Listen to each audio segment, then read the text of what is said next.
Coach Gautam गंभीर के tenure में अब तक 2 आईसीसी टूर्नामेंट हमने खेले हैं और दोनों में हम चैंपियन बने। पहले चैंपियंस ट्रॉफी और उसके बाद अब T20 वर्ल्ड कप 2026। इसका क्रेडिट गौतम गंभीर को निश्चित तौर पे सब लोग दे रहे हैं, लेकिन खुद गौतम गंभीर ने इसके लिए क्रेडिट किसी और को दिया है। और ये बात आपको सुनने में बहुत वो लग रही होगी, क्योंकि गौतम गंभीर ने कई बार ये कह भी दिया है कि आप इससे पहले देख लो, चैंपियंस ट्रॉफी मैंने जिताई है और अब T20 वर्ल्ड कप को लेकर। लेकिन जब प्रेस कॉन्फ्रेंस हुआ, जब उनसे ये सवाल किया गया कि आपने ये जिताया, तो उन्होंने कहा कि नहीं, इसका क्रेडिट किसी और को जाता है, और उन्होंने कई लोगों के नाम लिए। तो प्रशांत, ये जो क्रेडिट उन्होंने दिया है, तो गौतम गंभीर के अपने कैरेक्टर से बहुत अलग हट करके, और मतलब वो दिखा है कि नहीं, उन्होंने सब कुछ को पहले समझा है और उस चीज़ को वो मानते हैं खुद भी। अपने कैरेक्टर से हट के इसलिए क्योंकि गौतम गंभीर ने शायद पहली बार होगा कि क्रेडिट लिया नहीं, किसी को दिया है। तो दिया किसको है? दिया उस टीम को है, उस टीम को बनाने वाले को है, जो टीम गौतम गंभीर ने जुलाई 2024 में इनहेरिट करी थी राहुल द्रविड़ से, जो मैच विनिंग टीम थी, जो टूर्नामेंट विनिंग टीम थी 2024 का T20 वर्ल्ड कप।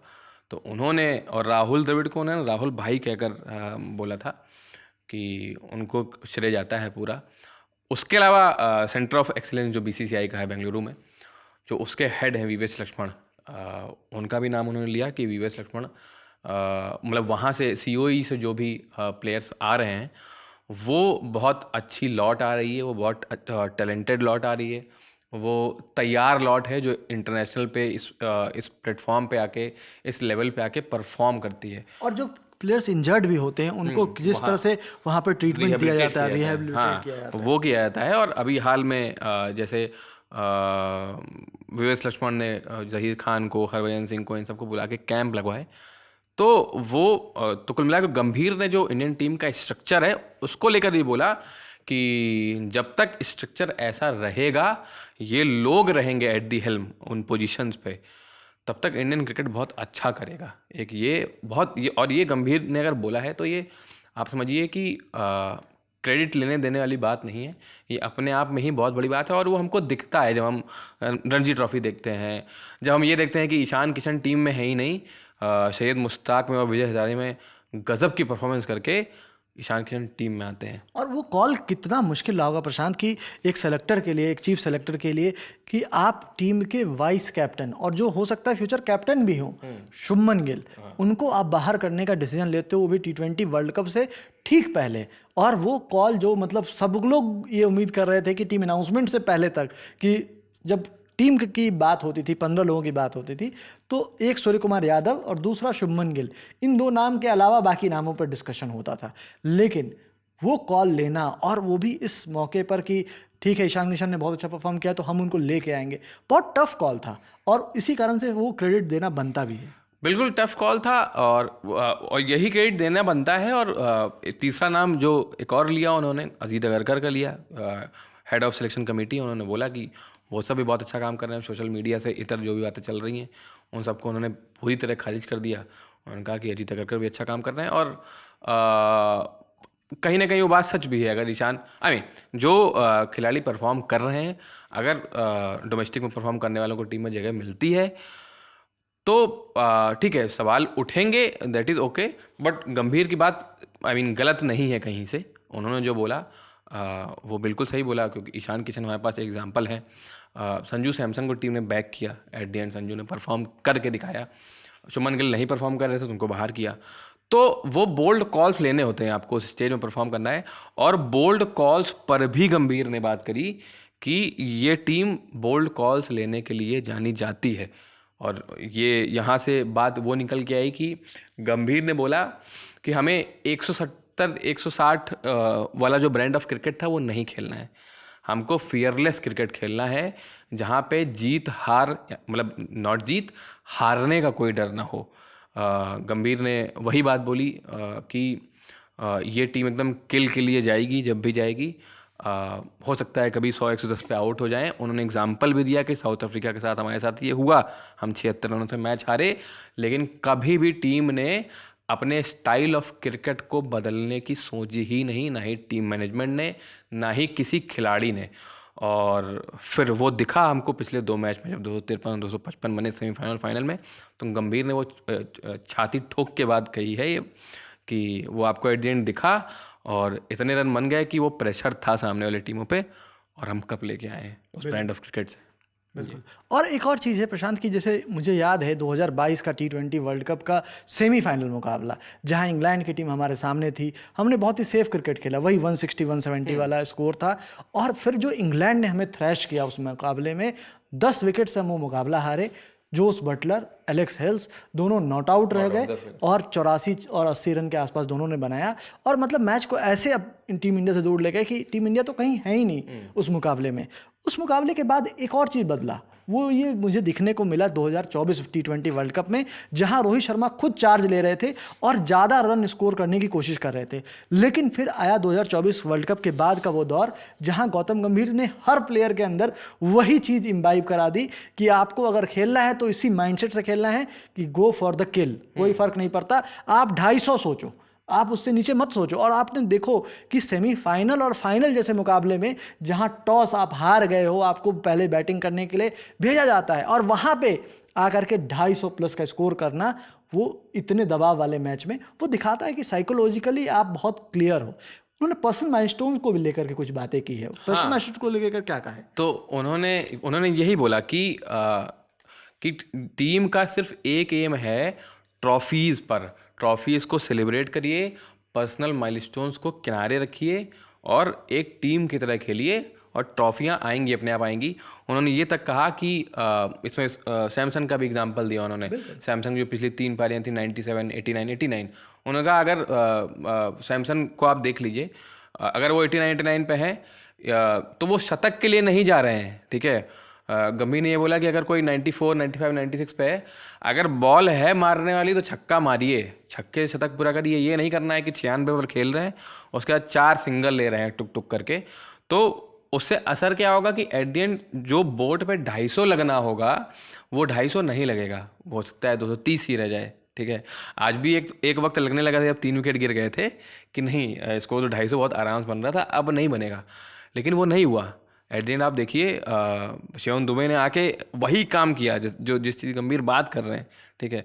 आखिरी ओवर में मार चलाई तो 250 पहुंचा है, नहीं तो शायद उतना नहीं लगता। तो गंभीर ने वही बात बोली कि वो ब्रांड ऑफ क्रिकेट यही है, पर्सनल माइलस्टोन से आप ऊपर उठिए। अगर आप 97 भी बना के ड्रेसिंग रूम के अंदर आएंगे तो आपको उतना ही सेलिब्रेट किया जाएगा जितना आप शतक मार के आएंगे। ये बहुत बड़ा स्टेटमेंट है, क्योंकि प्रशांत इससे ये पता चलता है कि आप जब टीम गेम में हो तो पर्सनल माइलस्टोन ठीक है आपने अचीव कर लिया है, वो आपके उसमें स्टैट्स में दिख जाएगा कि आपने कितनी सेंचुरीज लगाई, कितनी हाफ सेंचुरी लगाई। लेकिन टीम में जो वो एक बात है कि उसके अंदर ले करके आना कि आप 97 पे हो तो छक्का लगाने जा रहे हो और आउट हो गए, ठीक है, तो उस समय आपको आपके 97 को भी वैसे ही सेलिब्रेट किया जाएगा टीम में जो एक सेंचुरी को सेलिब्रेट किया जाता है। बहुत बड़ा बोल्ड स्टेटमेंट है। और ये मुझे ऐसा लगता है गंभीर ने तो अच्छी चीज़ें उन्होंने 97 वाला एग्जांपल दिया। आप इस टीम को पिछले 1-1.5 साल से जो क्रिकेट खेल रही है, यहाँ पे मैं अभिषेक शर्मा का फिर से नाम लेना चाहूँगा, लगातार 3-0 बनाने के बाद, ठीक है, स्कोर नहीं आ रहा है, वो बन नहीं रहे हैं, बल्ले से रन नहीं आ रहे हैं, फिर भी वो बंदा फाइनल में आके क्या पारी खेलता है, ठीक है। और जबकि उसके ऊपर बहुत सारा प्रेशर है, वो भी छोड़िए, ठीक है वो फॉर्म में नहीं थे तो आपको अभिषेक शर्मा उस तरीके से उस लय में नहीं दिखे। नहीं, अभिषेक शर्मा पहली गेंद पर पेसर्स को, अच्छे पेसर्स को आगे निकल कर शॉट खेलते हैं, आए बल्ले में ना आए, ठीक है, लेकिन मोस्ट ऑफ द टाइम मैंने इतना देखा है कनेक्ट होती है, 6-4 मारते हैं वो, ठीक है।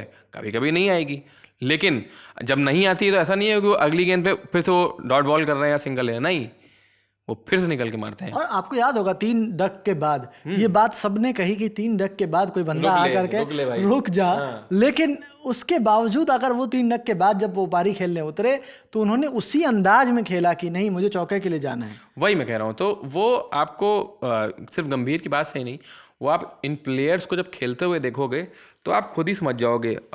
संजू सैमसन ने अपने हर एक पिछले 2-3 इंटरव्यूज़ में कहा है कि वो टीम ऐसा ही क्रिकेट खेल रही है जब आप कि कोई भी जिसका बल्ला चल रहा है वो उसी लय में खेलता रहे और लंबा लेके जाए जब तक खेल सकता है। ये बिल्कुल भी नहीं कर रहा है कि माइलस्टोन्स पर आ गए, क्योंकि उनसे पूछा गया सवाल कि शतक नहीं हुआ आपका, शतक बना लेते ये वो, तो उन्होंने बोला कि नहीं, शतक नहीं इम्पॉर्टेंट है, टीम इम्पॉर्टेंट है, टीम का स्कोर इम्पॉर्टेंट है। अगर बॉल हिट करने वाली जगह में है तो आदमी हिट करेगा ही, नहीं तो जाने देगा। ये और वाला जब फोकस पर्सनल माइलस्टोन से वो टीम की ट्रॉफी हो जाती है ना, तो आप देखते हो रिजल्ट इस तरह के आते हैं, जहां पे 250 रन इतने आसानी से इसलिए बन पा रहे हैं क्योंकि हर एक की माइंडसेट में एक ही चीज़ है और सब एक ही तरीके से सोच भी रहे हैं, सब एक ही तरीके से खेल भी रहे हैं। ठीक है, बीच में एक आध ओवर में स्लो हुआ था वहाँ पे और लग रहा था कि फंस जाएगा आज 250, जैसा प्रशांत ने बताया कि नहीं जाएगा, लेकिन फिर शिवम दुबे आकर के उन्होंने वैसी पारी खेल दी, 24 रन बना दी अंतिम ओवर में। और ये जो पूरा ओवरऑल माइंडसेट है उसको वो दर्शाता है। गंभीर ने एक और बात कही कि जब वो जो खास करके जो दौर रहा है, जब गंभीर के कार्यकाल में कुछ ऐसा दौर भी आया है और खास करके टेस्ट क्रिकेट में, और जब हमने देखा कि न्यूजीलैंड के अगेंस्ट जब घर पे आप 3-0 से हारे, या फिर साउथ अफ्रीका के अगेंस्ट जब 2-0 से आप हारे, तो उन्होंने कहा कि एक बंदा था जो मेरे पीछे खड़ा था और उसने मुझसे बात की और उसने मुझे हर बार कहा है कि नहीं, मैं भरोसा जताया हूँ। इससे पहले मैंने कोई ऐसी मतलब किसी भी फ्रेंचाइज तक को हेड कोच नहीं किया था, लेकिन यहाँ आया मैं एज ए हेड कोच, और वो भरोसा जताना और उसके बाद बैक करना, वो उसके लिए उन्होंने उनको भी बहुत याद किया। तो क्योंकि इन सब सीरीज़ में जब हम परफॉर्म नहीं कर रहे, टेस्ट सीरीज हारे, न्यूजीलैंड से हारे, बुरी तरीके से हारे 2-0 से, तो कई लोगों ने और बहुत सारी आलोचना हुई गौतम गंभीर की और टीम की कि टीम कैसा परफॉर्म कर रही है। बीसीसीआई ने भी इस पर कई वो लिए, टीम मीटिंग्स बुलाई, मैनेजमेंट को बुलाया। तो गंभीर ने बताया कि उस फेज़ में, और ये एक तरीके से ट्रोलर्स को जवाब था, जो ट्रोल्स हैं, उन्होंने बोला कि उस फेज़ में उनके साथ सिर्फ एक बंदा खड़ा था, वो थे आईसीसी के चेयरमैन जय शाह। उन्होंने पर्सनली कॉल करके उनको बैक किया था कि आप टीम के साथ रहिए, आप अच्छा करवा रहे हैं, टीम परफॉर्म करेगी, रिजल्ट देगी, तो कोई दिक्कत नहीं है। तो उसी बात उन्होंने बोला कि जय शाह ने मुझे बैक किया था, जबकि और उन्होंने ही कोच बनने के लिए मेरे को बोला था। उस शायद वो सेक्रेटरी थे उस जब की बात बीसीसीआई के है, हाँ बीसीसीआई में थे वो। तो गंभीर ने यही बोला कि उस वक्त तो मेरे पास कोई ऐसा कोचिंग का अनुभव भी नहीं था, सिर्फ वो केकेआर वाला ही था। फिर भी लेकिन जय शाह ने बैक किया, तो उन्होंने उनका नाम लिया, जो कि बड़ी बात है। तो गंभीर ने ओवरऑल जो बातें बताई वो यही है। तो एट दी हेल्म जो बात बोली, राहुल द्रविड़ का नाम लिया, वीएस लक्ष्मण का नाम लिया, अजीत अग्रवाल का नाम लिया और जय शाह का नाम लिया। तो उनका कहना था कि जब तक ये लोग क्रिकेट चलाएंगे इस देश का, तब तक इस देश के क्रिकेट का फ्यूचर बहुत ब्राइट है। बिल्कुल, बहुत अच्छा समअप किया प्रशांत ने कि जो ओवरऑल जो बात है, जिस्ट है, यही है कि जब तक इस तरह के लोग जो सेल्फलेसली आकर के अपना काम करना जानते हैं, जिन्होंने एक ऐसी टीम तैयार की, ऐसी फौज तैयार की और उस माइंडसेट से हैं कि हर बार जब भी उनके पास कोई प्लेयर आता है तो उसी माइंडसेट से तैयार करते हैं। चाहे वीवीएस लक्ष्मण का नाम लेने के पीछे कारण भी वही है, क्योंकि वीवीएस लक्ष्मण से बीच में एक बार पूछा गया था कि क्या आप चाहते हैं कि आकर के आप टीम इंडिया को कोच करें टेस्ट में, तो उन्होंने मना कर दिया। उन्होंने कहा कि नहीं, जो मैं कर रहा हूँ सेंटर ऑफ एक्सीलेंस में, ये भी उतना ही इंपॉर्टेंट है जितना टीम इंडिया को, क्योंकि आप बैकग्राउंड में जो काम करते हैं कई बार उसका असर आपको सीधे तौर पे नहीं दिखता है, लेकिन उसका असर आपको ऐसे टूर्नामेंट्स में दिखता है जहां पर हर कोई ये चर्चा कर रहा है कि पिछले 3 आईसीसी टूर्नामेंट्स में टीम इंडिया सिर्फ 2 मुकाबला हारी है।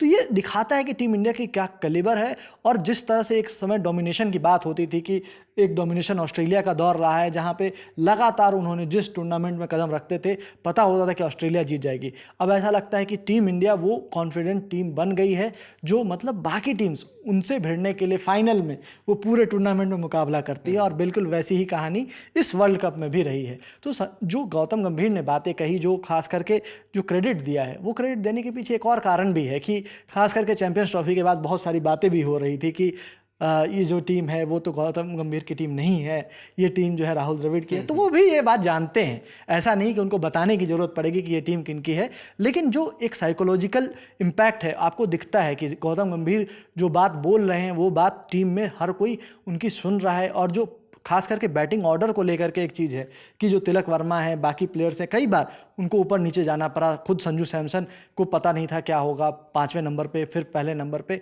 और ईशान किशन, जैसा प्रशांत ने बताया भी अभी थोड़ी देर पहले, कि पहले टॉप पे आए, फिर उसके बाद 3 नंबर पे। तो कहीं ना कहीं ये जो पूरी स्ट्रेटजी होती थी उसके पीछे गौतम गंभीर का भी हाथ है, और क्रेडिट भले ही वो दूसरों को दे रहे हों, क्रेडिट के हकदार वो खुद भी हैं। और गौतम गंभीर की कोचिंग को लेकर के आपकी क्या राय है कमेंट बॉक्स में लिख करके बताइए। इस वीडियो में इतना ही। मेरा साथ दिया प्रशांत ने, मैं सुकांत। देखते रहिए ललन टॉप स्पोर्ट्स। धन्यवाद।